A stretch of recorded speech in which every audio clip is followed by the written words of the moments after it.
you, John. So we've got another presentation now, another live presentation, and this is the wonderful Mamood Ahmad, who I've just been undertaking some race and cultural competence training with, which I recommend. He's going to be talking about how to inadvertently create a discriminatory practice in counselling and psychotherapy. So over to you, Mamood. Good to see you. Hi everyone, hope you can hear me and see me, and thank you for the introduction. Nice to get the thumbs up from Ella, pointing you out there.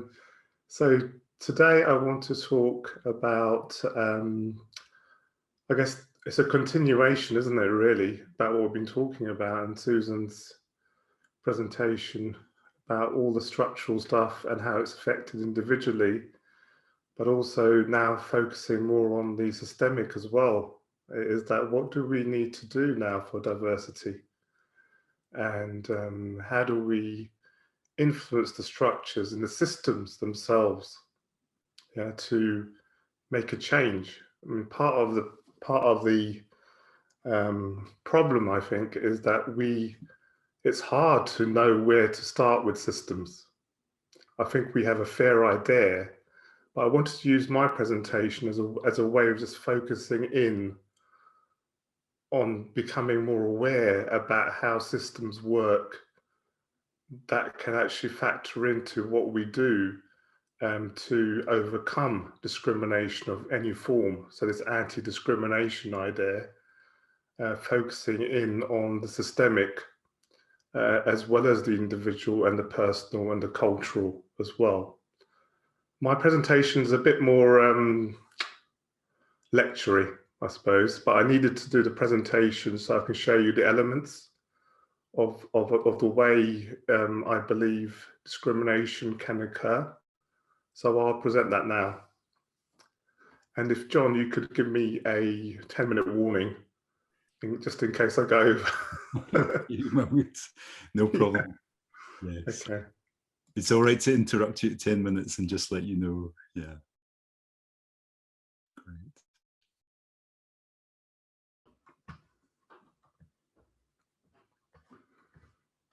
So, yeah, your slides are coming up for me. So you can see that? Perfect, Mamood. Thank you. So first of all, when we talk about diversity, I want to make it clear that this is about diversity of protected rights. So one of the things that we can easily get down to when we talk about diversity is that there's diversity everywhere. There's diversity of thinking. There's other types of diversity, which shows, diversity of modality, for example, I've heard as well. So I wanted to really make it clear that we're talking about big diversity here. I think we could get into a slippery slope when we start attributing diversity to all types of diversity in the world and difference. Okay, so thinking and now becoming more aware of how diversity operates.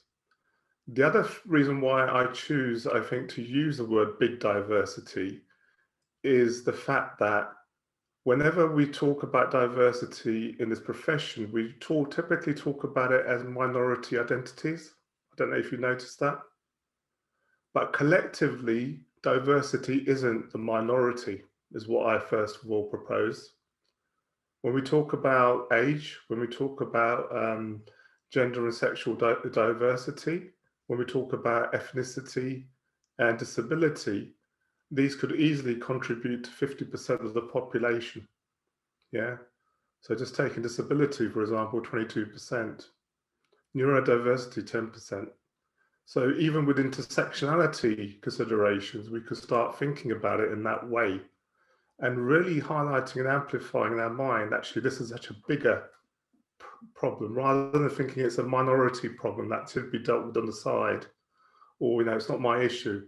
So we're talking now, especially now, and obviously if you include class and poverty and other marginalized groups, sex workers, deaf, you're talking about a large proportion of the population, not a minority anymore.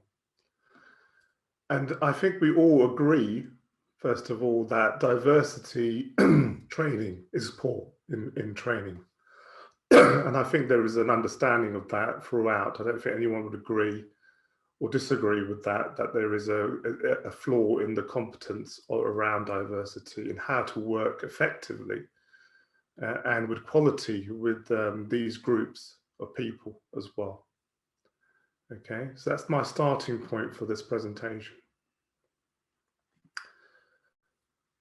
I also want to focus in on competence as the lived experience. Yeah, so I wanted to just take a few minutes just to look at some of these client trainee experiences of the system. Yeah. And really focusing on that, because one of the things I find continually, and even when I was doing this presentation, the first thing I did was go to evidence, find the papers, find the records, trying to prove minority groups, diversity groups, trying to prove to the dominant group that there is something going wrong, okay? So Andrew talked about ableism. I was invisible to the group. Yeah, gender, misgendering, yeah, ageism. So we're thinking about more and more about the lived experiences and how they need to have primacy, yeah, rather than, as Susan said, with her experience, is that was dismissed as some sort of evidential thing, rather than awareness of who you're talking to and what this is really about, okay?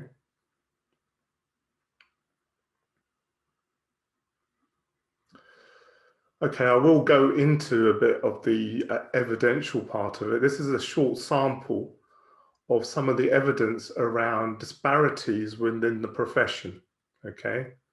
I'm not saying everything is equal and everything is the same, okay? But all I'm trying to say is that if we take a really helicopter view of all these diversities, you find actually there are similar patterns if you look at it from a very clinical perspective as well.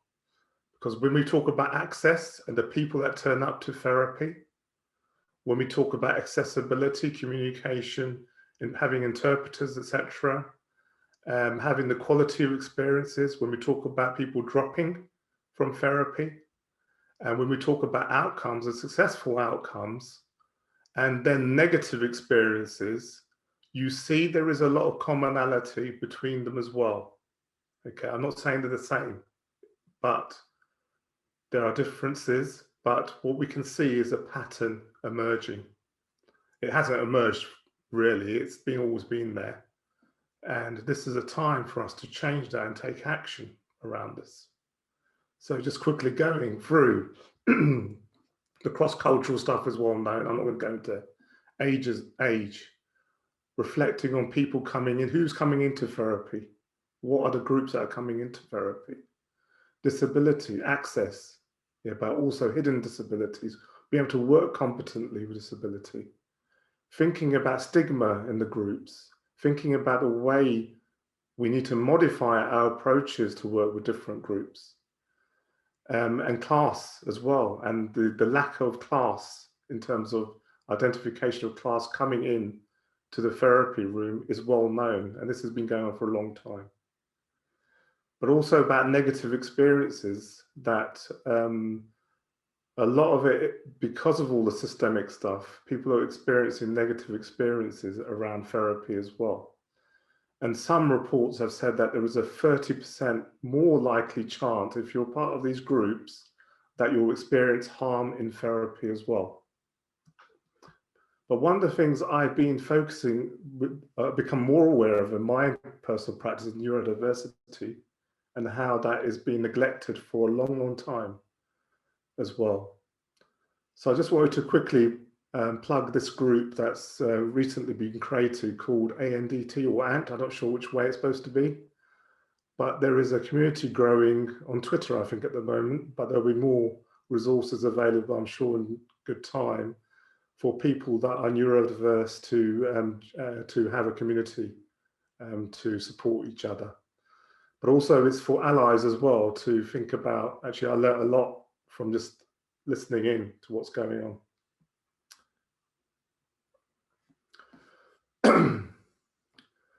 So the way I'm sort of trying to explain how this discrimination or unfairness, if you like, whatever word you want to use, I don't mind. Unfairness, injustice, discrimination, prejudice, probably not prejudice because that's internal. The way I want to explain what to look out for is by actually creating an inadvertently discriminatory practice to show the ways it could operate without us even being conscious of it at all. And this is not to imply that any harm or anything intentional is going on. So I want to move the conversation away from a little bit of the shadow side, but I'm not denying the shadow side exists. But all I'm saying here is let's look at it from a bit of a clinical perspective as well. So the walkthrough we're going to go through is widely applicable, although I chose a counselling practice because that's actually what we probably are more familiar with. A lot of these principles applies to all across the organisations, whether it's education, whether it's membership bodies, the NHS. You can apply some of these ideas as well to any organisation. And I'd also like to get some feedback, and if you want to put that in the chat or just email me, I want to try and improve this model because there might be blind spots that I haven't thought about, or that they may need to be changed as well. So I'm looking at it more from a behavioural perspective as well. What I'd like to do is, first of all, if you could just situate yourself within your own practice, you know, is it training? Is it in counselling practice? Is it with an organisation? Just look at yourself. Where are you situated in this system? Where is your influence and power? Do you have power? Maybe the only power is within your own practice, etc. And also now, because we're talking about real life experiences, it's about connecting with people that don't belong. So maybe bring up a memory or something like that where you yourself didn't feel you belonged or fitted in. Yeah, so bringing that up in your body, feel it. Yeah. So where are you in the system? This is a system of counselling and psychotherapy. Yeah. So you're part of it. We're not separate from it. We can't hold up our hands and say it's everyone else is going to resolve it or everyone else is part of the problem. I think we're recognizing more and more we're all part of this problem. Yeah. But obviously you may not have the power, you may not have the privilege to be able to change the system either. And also, as I talk through it, notice what you feel inside, because I think the body tells you the truth more than words can. Yeah. And if these are feelings that are uncomfortable, then that's something to think about. So I'm going to go through step by step in 4 steps just to demonstrate these ideas. And just want you to hold, if you can spot the slogan on this picture. I'll give you a clue, it's in the top. This is the top level of that picture. So I want you to introduce you to Mike, who was a cis heterosexual middle class white British person, and is non-disabled. He worked in the banking industry, and he was spurred on to undertake therapy because of difficulties in his own relationship. And he also found that when his own brother suffered a physical attack at work, it was very hard for him to get the help he needed. He's gone to a specialized school, a very prestigious school of therapy, and he is trauma specialized, and he's got a fair amount of experience of 5 years.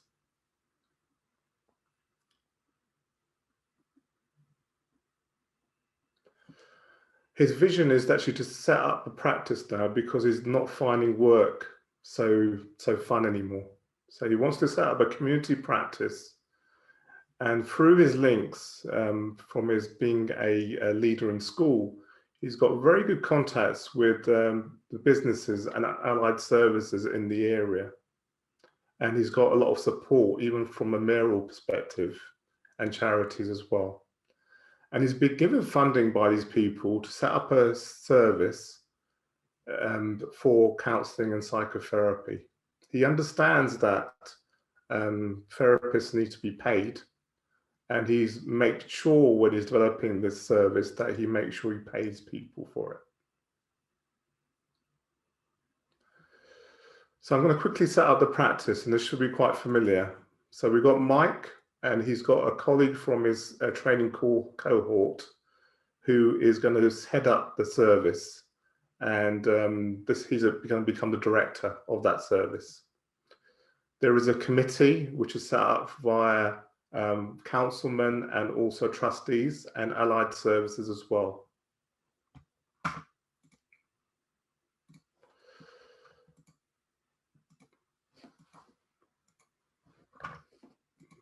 Sorry, just having a technical glitch.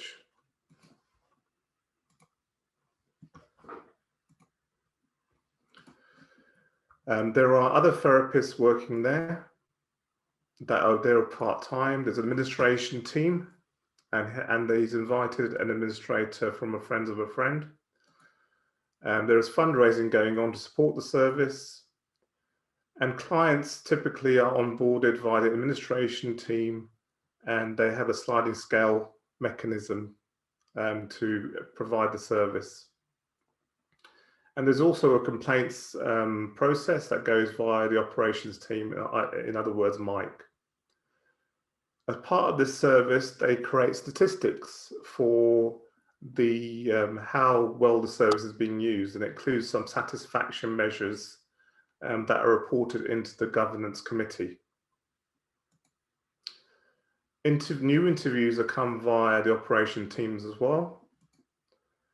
And any training and also supervision comes in via the operations team as well through Mike. So this is a very simple organization. Hopefully it's quite familiar as well for a lot of you. Is that now, having laid out that organization, how do we now make sense of it regarding big diversity? But first of all, we need to have some basis for criticizing this function. How do we criticize it? How do we analyze it to see if there's any flaws in it? So what's the theory base behind systemic awareness? The first aspects of this are that we are very attracted to people that are very similar to us from a characteristic, personality, and quality perspective. Okay, so there's a risk there that when we create these systems, we create them for the groups that are representative of us. Okay. The other aspect of it is when you talk about affinity bias, similarity attraction bias, and also social identity theory, is the fact that we will try and negate other groups. So when we're in an in-group, which matches our identity, we will negate everybody else's experience. There's a risk for that. And so other out-groups could be treated negatively.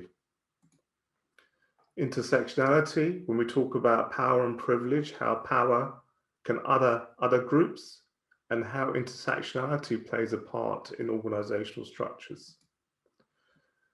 Hegemony, which is all about social divisions and how divisions can occur, and how the dominant group can create an ideology to control the less dominant group. An example of that would be an ideology of free therapy. The ideology, the theory behind that is that the dominant group would use that ideology as a way of retaining power and utilizing the underclass. The other evidence we have, which is very clear, when it comes to gender, when it comes to ethnicity of names and non-anglicized names, there is a very higher risk of you not getting a CV or not being able to achieve the potential that you can achieve.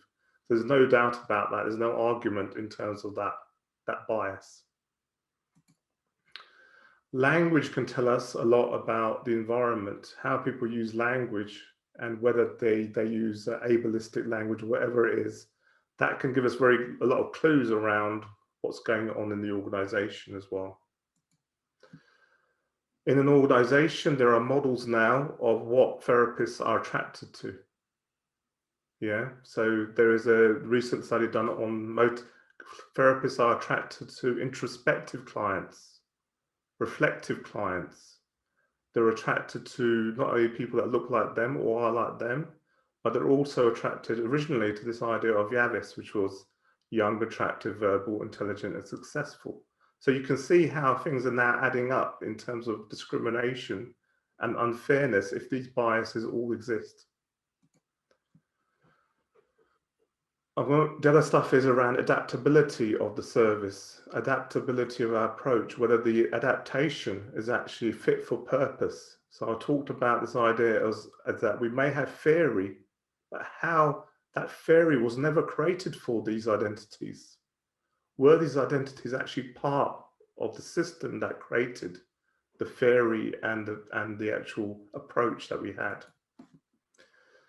And then lastly, there's also this thing called justification suppression, which means that any discrimination you have inside you sits inside your body, and it will come out when the environment allows some validation of it. So the idea that under pressure, if an organization is under pressure, it is likely to ignore and discriminate more.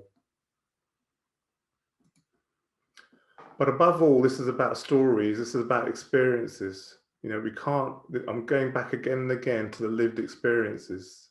To ignore lived experiences and ask for evidence is actually very, very invalidating and unreasonable.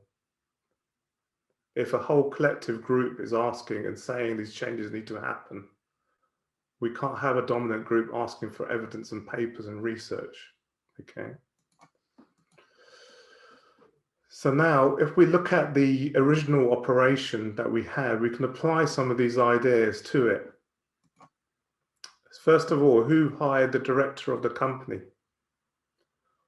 It seems reasonable that Mike would head up this operation, but given the funding that we've got and given the people involved that this is public funding, was there any process to hire the director of the organization? Yeah. Secondly, does the director have any experience or passion for big diversity at all? And that should be logical why that's important, given he's the head of the organization. And the other thing is, has an in-group been formed? Has a group been formed where based on his friendships, has an in-group been formed with the organization where it excludes that diversity? And is diversity then represented within the committees and within the therapist teams as well? The other question mark would be to ask about statistics. You know, statistics, do they include other identities, or are they universal? Are we just saying people come in, this is what they said about the service, this is the number of people that came in? It doesn't give us a picture for diversity. The interview processes, again, we're talking about how that was done, who was included. Often I find the expression that comes up is that when people talk about recruiting someone, they talk about in the ideological words, which is like, will they fit into our organization? And that is, to me, is a very big clue in terms of what we're looking for, fitting into an organization. If you hear those words, what does that actually really mean? We want to fit in to an organization and the culture, but actually, why is that the case? Then there is aspect of training. So is the training provided to the organization, is that based on what the therapists need, or is that based on what the population needs? Do you get the difference? So the environment, we may need to have more disability training. We may need to have more culture training, gender diversity training. So using that demand signal for what training we require coming from therapists isn't representative for the environment that the organization is working in. And the question we've got to ask is the funds being fairly used for the locality, given what we said here, that the slogan for this organisation is we provide an affordable service to all in the community. And similarly with complaints as well, is it impartial? Who's available to do that? So the question that often gets asked about diversity is whether there is a business case for it, whether we need to have it, and what's the advantage of it. But I also like to position the question as, is it okay to create a homogeny within organizations?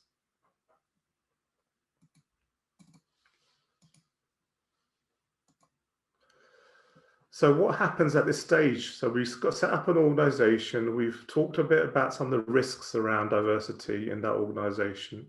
But what happens in this state? How can we simulate some of the experiences given the lack of awareness around big diversity in an organization? So often what you'll find with the organizations is that clients may come in and they may experience a slightly lesser service.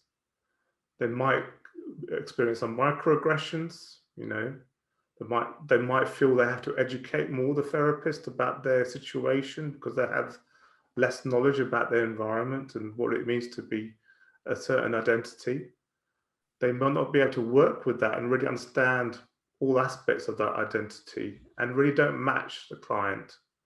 And sometimes that can obviously lead into negative experiences as well. Mamood, just giving you the 10-minute time. So great, thank you. You're welcome. So also thinking about whether they'll be welcome there at all as well in that environment. And staff in the organisation can feel also, are they part of that and do they belong to that as well? So a lot of the times here, you'll get an experience where actually it's very benign and people can validate those experiences, but not really fully understand the implication. Or at least they may understand it in terms of, we need more training. So nothing really happens in organizations because of this, because these are small, relatively low level priorities for the business. But it does represent the power privilege of society as well.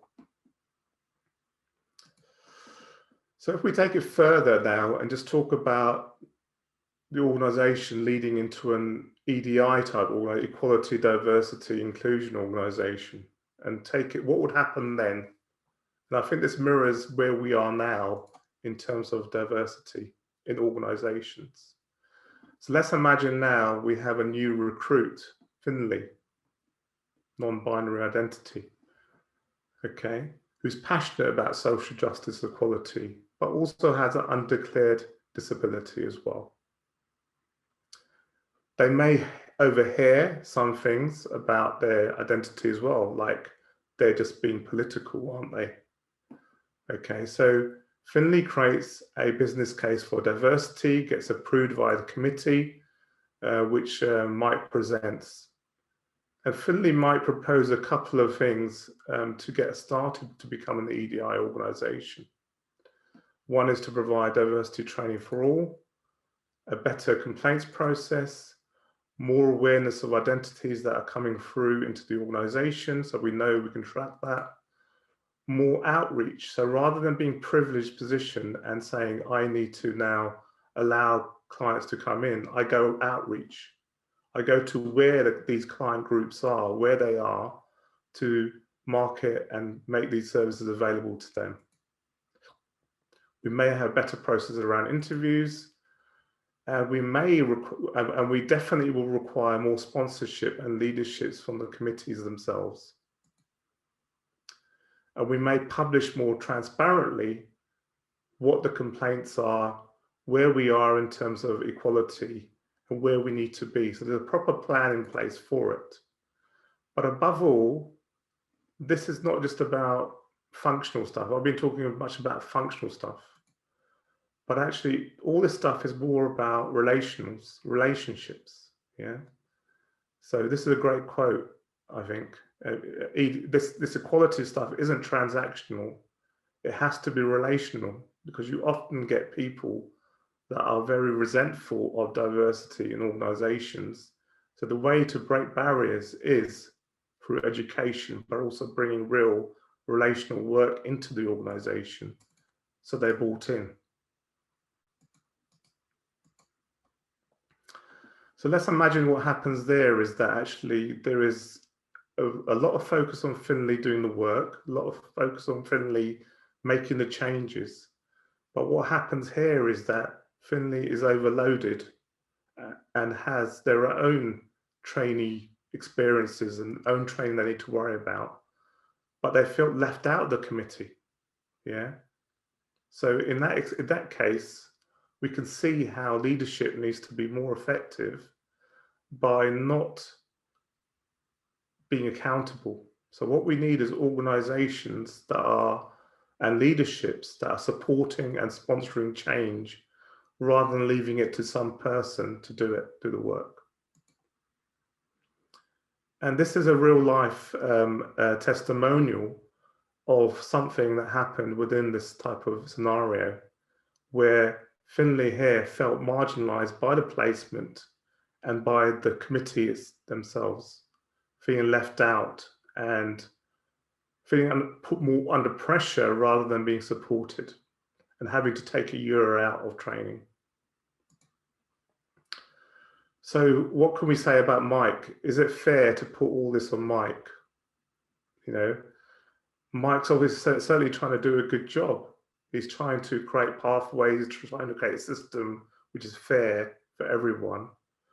But ultimately, it's not Finley's responsibility in the organisation to resolve this. And was Mike aware of his power and privilege, and could he have done better? Could he have allowed Finley into the committee to support and do the work?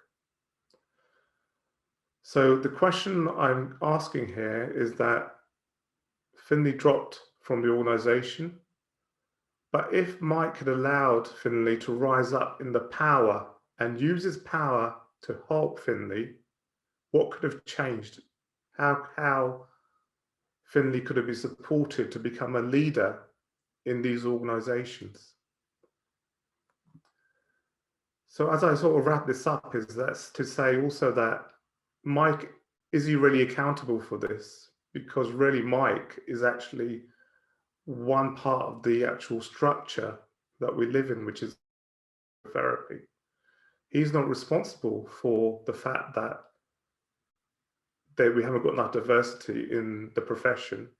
He is not responsible for the way counselling profession can be marginalised.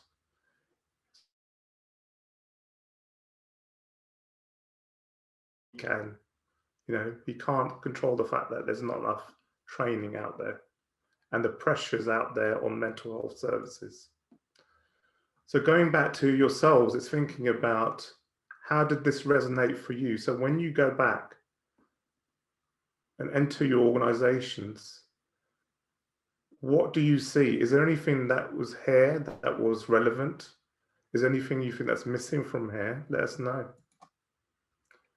So when we talk about now activism, advocacy, I think these are my final points, is that we've got to start with ourselves in terms of ongoing practice. This is an ongoing process.